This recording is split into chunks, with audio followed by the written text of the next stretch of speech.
दुखरे से ध्यान दो, मान लो हमने एक सेट ए ले लिया और इसमें दो एलिमेंट ले लिए x और y। ठीक, अब हमसे कहा जाए, है ना, कि two subsets p and q बनाने हैं। ठीक है, if p intersection q equal to 5, p intersection q की वैल्यू 5 हो, मतलब दो सबसेट बनाने, वही रिप्लेस करके बनाने हैं। जब भी दो सबसेट बनाने हैं तो समझ जाना कि रिप्लेस करके ही बनाने हैं। ठीक है, two subset p and q are formed if p intersection q equal to 5। p intersection q की वैल्यू 5 होनी चाहिए, दोनों का इंटरसेक्शन 5 होना चाहिए। ठीक है, देखो ध्यान दो। अब जैसे क्या होगा, अगर हम चाहते हैं p इंटरसेक्शन q 5 हो जाए, तो देखो मान लो मैंने p ये ले लिया और Q ये ले लिया। ठीक, एक केस देखो ये हुआ। ठीक है, अच्छा उल्टा कर दिया, P ये ले लिया और Q ये ले लिया, एक केस देखो ये हो गया।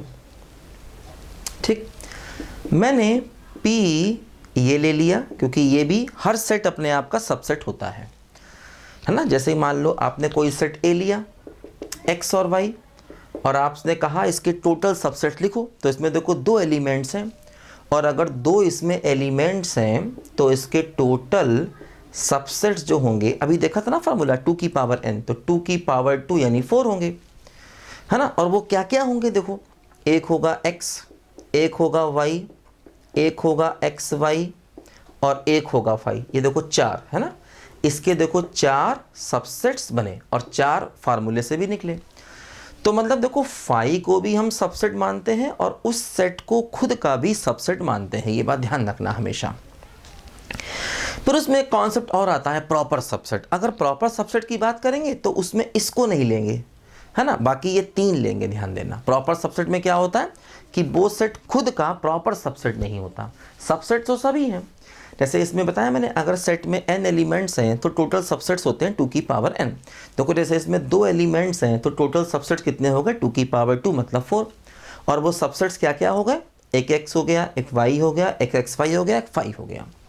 अब अगर वो कहे प्रॉपर सबसेट तो इसको नहीं लेंगे, तो प्रॉपर सबसेट सिर्फ 3 होंगे, उस सेट को खुद का प्रॉपर सबसेट नहीं मानते हैं, है ना। ऐसा कॉन्सेप्ट होता है सेट थ्योरी में। ठीक है, इसी प्रकार जैसे मान लो अगर हमारे पास 3 एलिमेंट्स हैं x y z, है ना, तो क्या होता है, टोटल सबसेट्स जो बनेंगे वो 2 की पावर 3 मतलब 8 बनेंगे। देखो क्या क्या बनेंगे, एक होगा x, एक होगा y, एक होगा z, है ना, एक होगा xy, एक होगा yz, एक होगा xz, एक होगा xyz और एक देखो होगा phi। देखो टोटल 8 सबसेट्स बन गए, है ना, टोटल 8 सबसेट देखो यहाँ पर बन गए। देखो ध्यान दो, अब हमें दो सबसेट्स ऐसे बनाने हैं कि उनका इंटरसेक्शन phi हो। जैसे मान लो ये xy ले लिया और q को phi ले लिया, उल्टा p को phi ले लिया और q को xy ले लिया। ध्यान दो, ठीक है। अच्छा अब देखो और क्या हो सकता है ना, एक केस देखो ये बन गया, एक केस देखो ये बन गया। ऐसा करें, p को x ले लें, q को phi ले लें। ठीक है, phi मतलब कुछ भी नहीं, phi का मतलब कुछ भी नहीं। ऐसा करें, p को phi ले लें, q को x ले लें। ठीक, ऐसा करें, p को y ले लें, q को phi ले लें और p को phi ले लें और q को y ले लें। ऐसा करें, 1 2 3 4 5 6 7 8। ठीक, अच्छा ऐसा करें, p को भी phi ले लें और q को भी phi ले लें। देखो हर केस में इन दोनों का इंटरसेक्शन phi होगा, है ना। p और q का देखो इंटरसेक्शन हर केस में phi होगा। देखो कितने, 1 2 3 4 5 6 7 8 9, देखो 9 केसेस बने। हर केस में p और q का देखो इंटरसेक्शन phi है, तो 9 केसेस बनेंगे जिसमें हम दो सबसेट्स ऐसे ले सकते हैं कि सबका इंटरसेक्शन phi हो। देखो यही सवाल हम ऐसे करते, ऐसे मान लो x है, इंटरसेक्शन फाई चाहिए, तो इसका मतलब x को या तो आप p में रखेंगे या आप q में रखेंगे, है ना, या फिर आप किसी में नहीं रखेंगे, है ना। ऐसा भी कर सकते हैं कि x को या तो p में रखें या q में रखें या किसी में ना रखें। तो x को ट्रीट करने के 3 केस हो गए, इसी प्रकार y को भी ट्रीट करने के 3 केस हो जाएंगे। तो हमारा आंसर क्या हो जाएगा, 3 × 3 मतलब 9। देखो 9 आंसर यहाँ से भी था। मतलब हम चाहते हैं कि इससे 2 सबसेट्स ऐसे बने कि उनका इंटरसेक्शन 5 हो। तो अगर हम उनका इंटरसेक्शन 5 चाहते हैं तो हमारा जो आंसर है, देखो वो ऐसे कर सकते हैं भाई, x को या तो आप p में रखेंगे या फिर आप q में रखेंगे या फिर आप किसी में नहीं रखेंगे, नॉट p नॉट q, है ना। या तो आप p में रखेंगे या q में रखेंगे या किसी में नहीं रखेंगे, नॉट p नॉट q।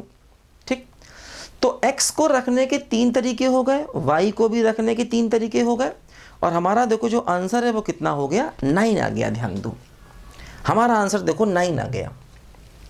ठीक, अच्छा देखो ध्यान दो, अब जैसे यहीं पर इसको जरा लिखो, मिटाना है इसको, कुछ और बात समझानी है, इसको लिखो जरा पहले। देखो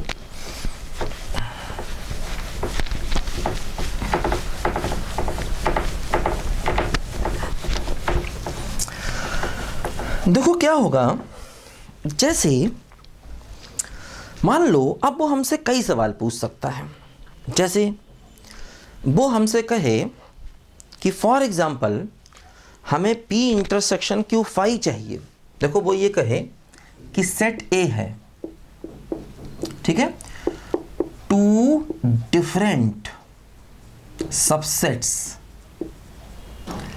P and Q are formed, है ना। 2 different subsets P and Q are form. देखो यहां पर क्या है, P को X लिया, Q को फाई लिया, P को फाई लिया, Q को X लिया, P को Y लिया, Q को फाई लिया, P को फाई लिया, Q को Y लिया, और P को भी फाई लिया, Q को भी फाई लिया।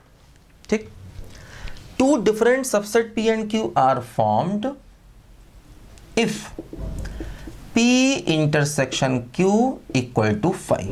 P intersection Q equal to 5 मतलब P और Q का इंटरसेक्शन 5 तो चाहिए, लेकिन ये दोनों सबसेट्स अलग अलग होने चाहिए, है ना। दोनों के दोनों सबसेट्स देखो यहां पर, है ना, 2 डिफरेंट सबसेट्स, है ना, 2 डिफरेंट सबसेट्स आर फॉर्म्ड। ठीक है, दोनों के दोनों सबसेट्स अलग अलग होने चाहिए। अब देखो जैसे यहां पर अगर हमसे इसने कहा है कि दोनों के दोनों अलग अलग होने चाहिए, दोनों के दोनों अलग अलग होने चाहिए, इसका मतलब देखो यहां पर यह हुआ कि हम लोग क्या करेंगे। देखो अगर हम चाहते हैं कि दोनों सबसेट्स अलग अलग हों, एक जैसे बिल्कुल भी ना हो, ठीक है। देखो अब देखो ध्यान दो, जैसे यहां पर अगर हम P और Q की बात कर रहे हैं, देखो 2 डिफरेंट, P और Q नाम हटा दो, है ना। देखो ध्यान दो, जैसे अगर इंटरसेक्शन 5 होता है तो इसको हम डिसजॉइंट सबसेट्स भी कहते हैं। जैसे इंटरसेक्शन 5 है तो हम कह सकते हैं डिसजॉइंट सबसेट्स, ऐसा भी कह सकते हैं। तो 2 different and disjoints subsets are formed, है ना। फाइंड नंबर ऑफ वेज, ठीक है।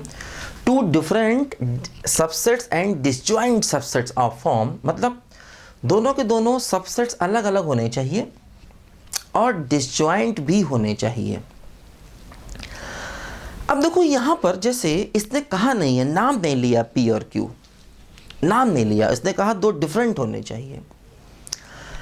अब देखो समस्या ये है, अगर हम एक बार ये x लेते हैं और एक बार y लेते हैं, फिर अगली बार इसको हम y लेते हैं और इसको x लेते हैं, तो देखो समस्या ये है कि अब हम अलग अलग कैसे माने, है ना। अब हम अलग अलग कैसे माने, मतलब अब ये केस और ये केस सेम हो गया, हमें कैसे पता किसको P मान रहे हैं किसको Q मान रहे हैं। ये दोनों केस देखो यहाँ पर सेम हो गए, क्योंकि हमें ये कैसे पता कि हम किसको P ले रहे हैं किसको Q ले रहे हैं। क्या पता हम इसको P इसको Q ले रहे हो और क्या पता दूसरा इसको P इसको Q ले रहा हो, ऐसा हो रहा हो। तो ऐसे केस में जब वो नाम नहीं लेगा, टू डिफरेंट सबसेट्स कहेगा और डिसजॉइंट सबसेट्स कहेगा, तो इन दोनों केसेस को सेम माना जाएगा। इसी प्रकार देखो, इन दोनों केसेस को भी सेम मानेंगे, इनको भी सेम मानेंगे, इनको भी सेम मानेंगे, लेकिन ये तो अकेला ही है। तो अगर हम ऐसे केसेस बनाएंगे तो जैसे ये आएगा तो ये नहीं आएगा, ये आएगा तो ये नहीं आएगा, ये आएगा तो ये नहीं आएगा, ये आएगा तो ये नहीं आएगा, और ये भी नहीं आएगा, क्योंकि दोनों डिफरेंट चाहिए। ये दोनों सेम है यहाँ पर, हालांकि डिसजॉइंट तो है लेकिन सेम है, डिफरेंट नहीं है। तो ऐसे केस में 1 2 है ना 3 4, सिर्फ मेरा आंसर 4 हुआ। तो क्या हुआ देखो, यहाँ से जो 9 आंसर था उसमें से इसको निकालो, दोनों 5 वाला केस, और 2 से डिवाइड कर दो तो मेरा आंसर 4 हो गया, है ना। तो मतलब यहाँ पर जो देखो आंसर था जिसमें दोनों ही 5 थे वो एक केस था, दोनों ही अगर 5 हैं तो वो एक केस होगा, और उस एक केस को निकाला तो बचेंगे 8 केस, उसको 2 से डिवाइड कर दिया, आंसर आ गया, है ना। क्योंकि इसने कहा है दो डिफरेंट सबसेट चाहिए और नाम नहीं लिया P और Q। अगर नाम ले लेगा तो फिर ऐसे में क्या होगा, देखो अगर हम नाम ले लें कि भाई P और Q, तो P ये है, Q ये है, P ये है, कि देखो ध्यान दो, अब इसी को एक और लैंग्वेज के थ्रू बोलते हैं। जैसे इसी को ही हम कहते हैं ऑर्डर्ड सबसेट्स, इसी को ही हम कहते हैं ऑर्डर्ड सबसेट्स। ऑर्डर्ड सबसेट्स का मतलब देखो ये हुआ कि P और Q को हमने अलग अलग मान लिया है ना, और इसी को ही हम कहते हैं अनऑर्डर्ड सबसेट। ध्यान दो, अनऑर्डर्ड सबसेट्स, इसी को ही हम अनऑर्डर्ड सबसेट्स कहते हैं। अनऑर्डर्ड सबसेट का मतलब ये हुआ कि P और Q को हम पहचान नहीं पा रहे, कौन सा P है कौन सा Q है ना। तो अगर हम P और Q को पहचान नहीं पाएंगे तो ऐसे केस में ध्यान देना, हम ये वाला आंसर निकालेंगे कि 9 - 1/2। जैसे मान लो अगर सवाल में यहाँ पर फॉर एग्जांपल अगर एलिमेंट ज़्यादा भी होते तब भी हमें ऐसे ही करना पड़ता, टोटल केसेस निकाल के 1 माइनस करके 2 से डिवाइड करना होता। ध्यान दो, तो अगर नाम ले लेगा इसका मतलब वो ऑर्डर्ड है, अगर नाम ले लिया तो वो ऑर्डर्ड, हम पहचान रहे हैं कौन सा P कौन सा Q, मतलब दो अलग अलग आदमी हैं जिनको चीज़ें बांटी जा रही हैं, और यहाँ पर ये मान के चलो वो दो ग्रुप हैं। इसी को ही हम अनऑर्डर्ड सबसेट्स भी कहते हैं। अनऑर्डर्ड सबसेट्स मतलब P क्या है Q क्या है ये हम पहचान नहीं पा रहे हैं, ठीक है ना। P क्या है Q क्या है इनको हम पहचान नहीं पा रहे हैं, ध्यान दो, ठीक है। तो जरा लैंग्वेज पे हमें यहाँ पर ध्यान देना पड़ता है, ऑर्डर्ड सबसेट्स या अनऑर्डर्ड सबसेट्स की बात यहाँ पर की जाती है, ठीक है।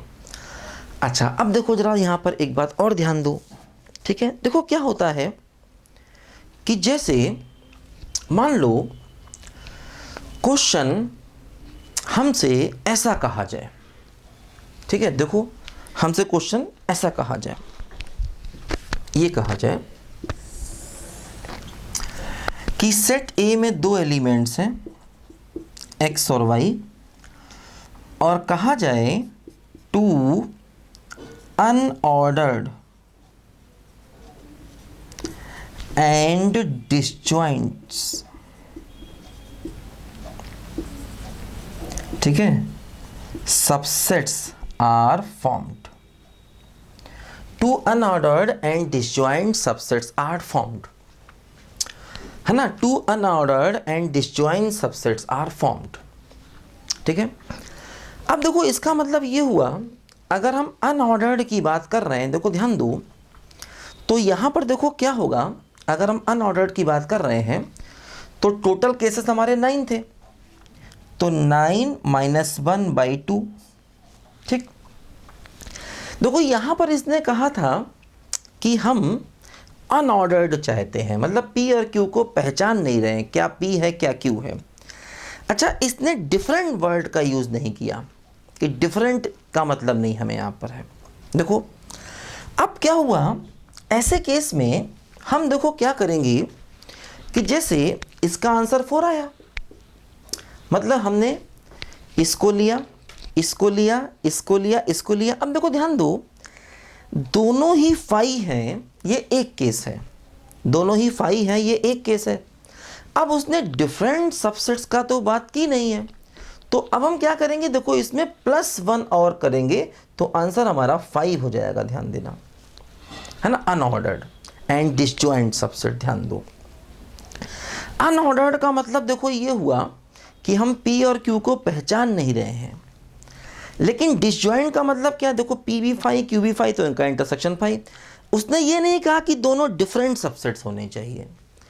अगर डिफरेंट वर्ड यूज़ करे तो फिर इसको नहीं लेना है, क्योंकि ये दोनों सेम हैं सबसेट्स। अनऑर्डर्ड है ये, क्योंकि P और Q को पहचान नहीं रहे, अनऑर्डर्ड भी हैं और डिफरेंट भी हैं और डिसजॉइंट भी हैं, क्योंकि P और Q को पहचान नहीं रहे। यहाँ पर भी हम P और Q को पहचान नहीं रहे, लेकिन इसने जो है वो डिफरेंट वर्ड का यूज़ नहीं किया। तो डिफरेंट वर्ड का यूज़ नहीं किया, इसका मतलब हम इस दोनों के दोनों जब 5 होंगे तो उनको भी ले सकते हैं, क्योंकि वो एक केस है ना, वो एक केस है। ध्यान दो, और पहचान नहीं रहे इसलिए इन दोनों को सेम माना जाएगा। जब भी अनऑर्डर्ड की बात होगी तो ऐसे ऐसे केसेस सेम माने जाएंगे। ध्यान दो, लेकिन ये केस अपने आप में अकेला है तो इसको लेना पड़ेगा, क्योंकि P भी एक है, Q भी एक है। ऐसे दो केस तो नहीं है ना जो उनको हटाएं, ये अपने आप में अकेला केस। तो मतलब पहले हमने क्या किया, देखो कि -1 किया, -1 करने के बाद फिर 2 से डिवाइड किया तो आंसर आया, और उसमें +1 लास्ट में और किया, क्योंकि इसको भी शामिल करना था। तो ये जरा लैंग्वेज पे ध्यान देना पड़ेगा, हमेशा इस टाइप के क्वेश्चंस में ध्यान देना, ठीक है। अगर नाम ले लिया तब तो कोई दिक्कत ही नहीं है, तब तो आपको 2 से डिवाइड नहीं करना। लेकिन अगर अनऑर्डर्ड बोला है तो 2 से डिवाइड करना पड़ेगा, लेकिन वो 1 माइनस करने के बाद, ठीक है, और उसमें लास्ट में +1 और करना पड़ेगा। और डिसजॉइंट कहा है इसलिए ये 9 वहाँ से आया। डिसजॉइंट का मतलब 1 के 3 तरीके, 3 तरीके, 3 तरीके। ध्यान दो, इसको लिखो जरा बच्चों, मैं भी आपको ऐसे और भी केस बताता हूँ। ये बहुत छोटे छोटे यहाँ पर डिफरेंस है और बड़े इंपॉर्टेंट हैं ये।